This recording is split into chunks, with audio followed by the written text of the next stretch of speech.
What if the person who loved you most is already gone, and the only thing left behind is a trail of secrets designed to destroy everyone they touched? In You'll Miss Me When I'm Gone, A.R. Torre delivers a psychological thriller that transforms grief into a weapon, proving that the dead don't always rest in peace. Sometimes they orchestrate chaos from beyond the grave with meticulous, vengeful precision. This isn't just another mystery about uncovering hidden truths. It's a haunting exploration of legacy, resentment, and the terrifying power of absence when love curdles into post-human control.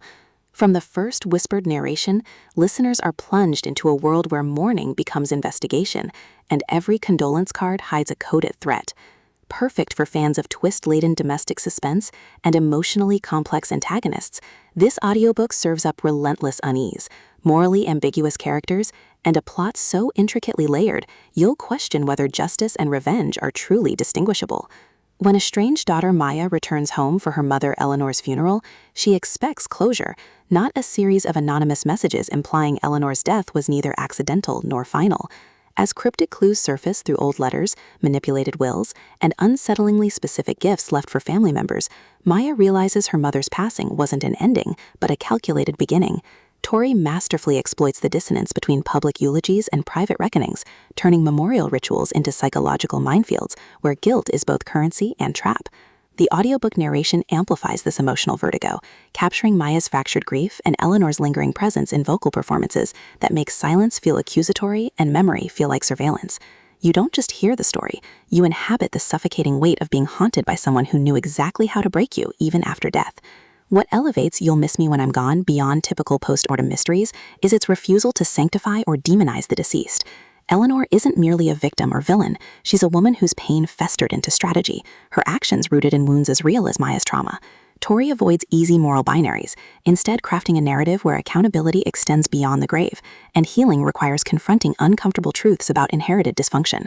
Maya's journey isn't about solving a crime, it's about untangling herself from a legacy of conditional love. Supporting characters deepen the ethical murk, siblings whose loyalty fracture under pressure, friends whose nostalgia masks complicity, even Eleanor's therapist whose notes reveal motivations more tragic than malicious. Every interaction reinforces the novel's core tension. Can you mourn someone who weaponized your sorrow? And more dangerously, should you? For audiobook listeners, this production is an immersive descent into psychological limbo. The narrator embodies Maya's evolving perspective with remarkable nuance, from detached numbness to raw confrontation, while secondary voices carry subtle undertones that hint at buried agendas. Sound design enhances atmosphere without overwhelming intimacy. The echo of footsteps in empty halls, the rustle of aged paper during clue discoveries, the oppressive quiet of spaces saturated with absence, all ground the emotional stakes in sensory reality. Pacing mirrors the rhythm of grief itself, deliberate during moments of reflection and archival digging, then accelerating as revelations force emotional breakthroughs.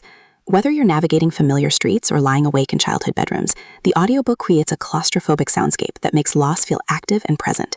It's storytelling as embodied reckoning, transforming passive listening into participation in Maya's unburdening.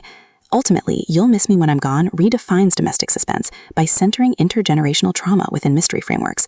It satisfies genre cravings for shocking twists while delivering substantive commentary on motherhood, memory, and the violence embedded in love that demands repayment. No prior series knowledge is needed. It stands confidently as a complete, devastating journey. If you've ever wondered whether some bonds transcend death, or whether breaking free requires honoring the very person who bound you, this audiobook will affirm that true liberation begins not with forgetting, but with finally seeing clearly. Press play, brace yourself for the weight of recognition, and prepare to confront the uncomfortable truth that sometimes missing someone means understanding why they made sure you'd never stop. Your next sleepless night isn't waiting in jump scares, it's waiting in the quiet horror of realizing the ghost in your house wears your own face.